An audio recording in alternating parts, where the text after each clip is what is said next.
I pray to God they find out who killed Maggie. I pray to God. That's my prayer. Investigators looking for a killer. 31-year-old counselor and coach at Discovery High School from Ohio. She was in there laying down. I didn't even want to touch her. She alive or dead? She's a real nice person. Breaking news in the manhunt for the murderer of a beautiful teacher from North Carolina as cops release this photo from surveillance video. You're going to see it in a second, taken just hours before somebody murdered Maggie Daniels. We are now learning about an ominous tweet telling Maggie to be careful of a mystery neighbor. Are cops any closer to finding this beautiful teacher's killer? Cops say the stunning 31-year-old who had once been named Teacher of the Year was found dead in her apartment a week and a half ago. Police were called out for a damage to property visit. While they're working that case, friends and neighbors rush over and tell them, hey, we think Maggie's dead in her apartment.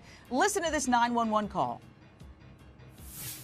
One of my friends is in the apartment, and I think she's been in here for like a day. She just was in there laying down. I didn't even want to touch her. She alive or dead? Do we know that much?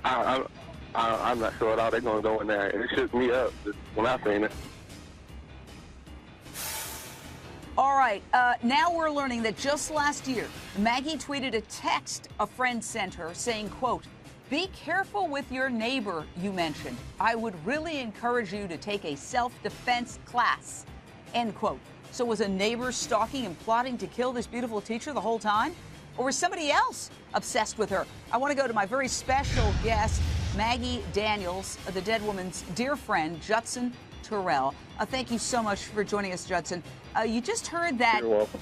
That tweet. She tweeted out a warning that somebody sent her saying, hey, you're worried about a neighbor. You better take a self-defense class or do something to protect yourself. What do you make of it? Because you and your wife have spent a lot of time with her, and she was one of your dearest friends. Yeah, I saw that. There's been a lot of speculation going around about a lot of different things. We knew Maggie very well. My wife knew her whole life. They grew up together up in Lakewood, Ohio. They happened to move down to the same small town and teach school in the same town and didn't even realize it. They just have such a neat history. But we saw that, and, it's easy. Everything you hear, you just want to jump on it and read it and take it for what it is. And we all want closure. But Let me ask you this, Judson. Opinion, did she ever say, I'm worried about somebody in my building, a neighbor who's bugging me? Huh?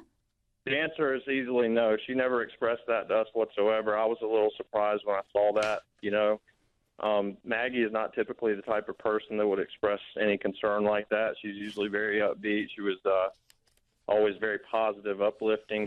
She wanted you to feel good. She wasn't really worried about. And, if she had had an issue like that, I don't know if it's something that maybe when she first moved into the complex, there was somebody that she didn't feel comfortable about. And maybe just as time passed, it went away. But, we're not sure. Well, something happened to her that's very serious. So I think we have to look at that. And I think that's a very important piece of evidence. Now, let's look at the new timeline of events. This past Friday, Maggie is last seen by the apartment complex's janitor and a former student visiting his girlfriend in the same complex. They both said everything appeared fine. She was taking out the trash.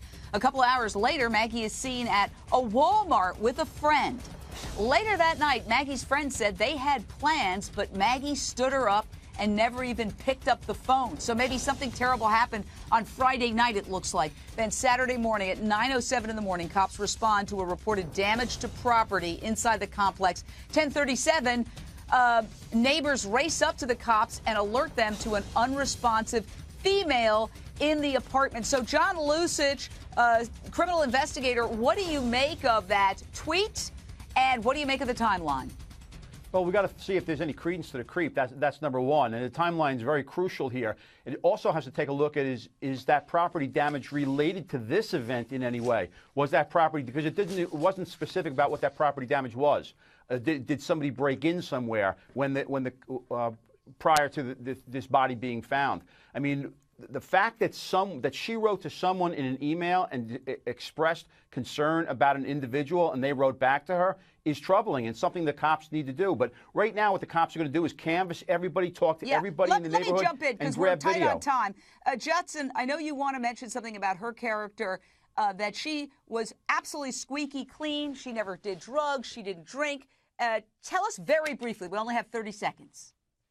Yeah, I just want to say, you know, there anybody that knows her, when she came into my life and through my wife, I honestly felt blessed because she was just such a positive attitude, and she helped me even in a lot of ways and doesn't realize it. And, you know, it really saddens me that I'll never get to tell her that. But I just, you know, I want everybody out there to know that didn't know Maggie that she was definitely an angel on earth, and she loved children.